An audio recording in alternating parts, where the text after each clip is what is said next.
weekend. I'm under a lot of pressure. Pressure? Yes, Dad. My life is not like yours. You're a doctor. When you finish work, you have nothing to think about. But I'm in high school, Dad. I have to think about what I'm doing day and night. If I'm not studying for a subject, I gotta think about it.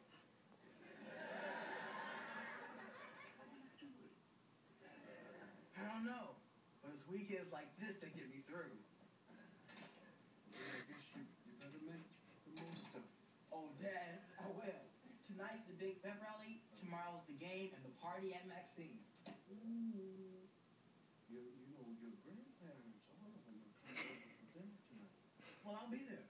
I was just hoping I could be excused after dinner. Is it okay?